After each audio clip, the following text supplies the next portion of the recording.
welcome back to RockpileSports for the June 15th video. So I thought that you guys deserved a bit more of an explanation over the Costa Rica game, and we'll also be talking about the El Salvador versus US men's national team Nations League second group game for USMNT. And also the AVES starting the Stanley Cup final game 1 in 45 minutes, as you can see in the bottom of my screen. So I am kind of recording this last minute, but this video should get out before the game starts. Anyways, let's just start with Costa Rica. Unfortunately, due to obligations, I was not able to watch this game, but I went back and saw the extended highlights. And it was one of those games where just the better team scores. I just think Costa Rica is the way better team in terms of them being compared to New Zealand.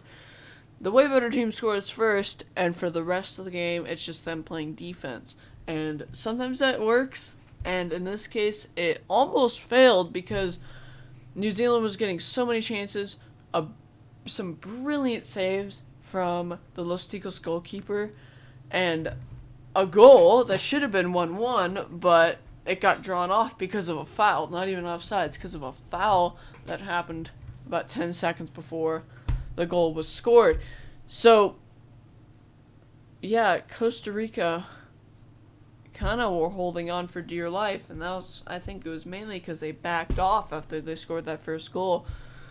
And it was like England in the Euro 2020 finals. They scored immediately. Luke Shaw scored it from back post, from an easy back post tap in, and for the rest of the game, Italy was just pounding them and pounding them and pounding them. And we saw the same thing here, but the talent of Costa Rica was just simply too much, and I think they very much deserved, especially with the great year of 2022 that they've been having. I think that they genuinely deserved to be a World Cup team, and I'm very much looking forward to see how they perform in the World Cup. I think they might have a chance to make it out. This team, they're on a hot streak right now. It's gonna be interesting. All right, so the second soccer match is the U.S. men's national team drawing to El Salvador last night. Now, a lot of people say that they played really, really well, and people were like, this is why that they made it to the World Cup. This is why they're really, really good. They've got the best players, and they play in this muddy field. But no, it's El Salvador, and they drawed to El Salvador. They had more possessions, more shots on target, better pass accuracy. Still ended up losing, or not losing, drawing. But I think in the U.S.'s eyes, this is basically a loss. This should have been a win, and they won 4-0 against Grenada, and El Salvador tied to Grenada. So you'd think this would be the same amount of skill required to defeat El Salvador. And I understand it was a muddy field, so there was a lot of friction on the ball. They weren't able to get a lot of long passes going, a lot of on-the-ground passes going, especially because the ball would just stop before it would get to the attacker.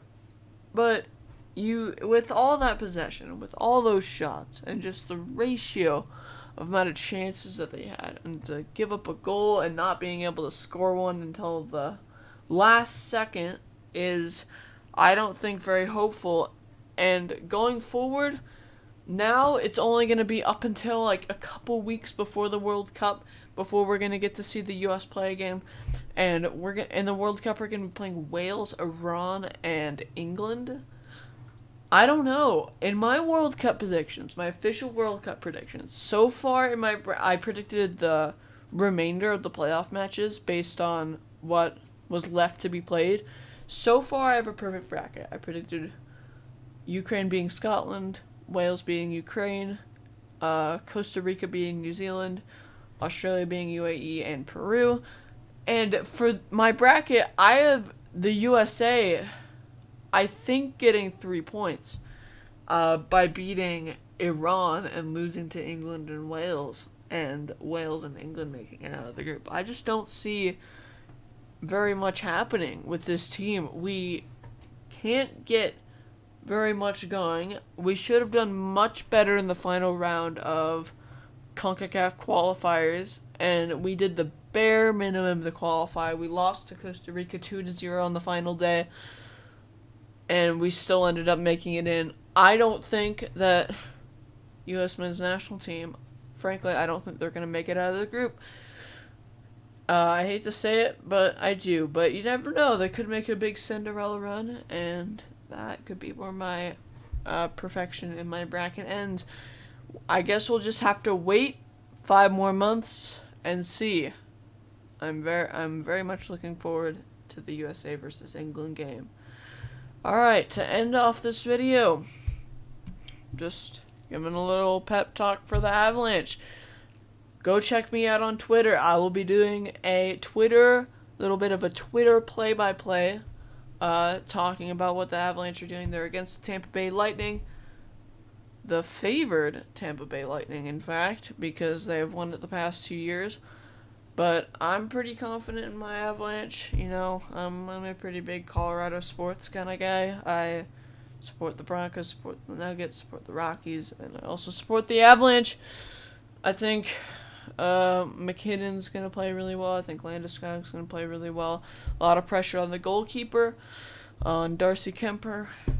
But he's had ice in his veins a lot of times, and he's been able to handle Edmonton, which is one of the hottest offensive teams. That first game was 8-6 in favor of the Avalanche, but immediately the next game, I'm pretty sure we won 4-0, so he immediately shut that down. I think he should have no problem after game 1 handling this. I think even if we go down in game 1, we're going to be able to pick right back up, win game 2, and make this a pretty interesting series. So go check out your boy over on Twitter for some play-by-play. And I hope you enjoyed this episode of RockpileSports. And please consider subscribing and liking the video to become an OG on the channel. And with that said, thanks for watching. See y'all tomorrow.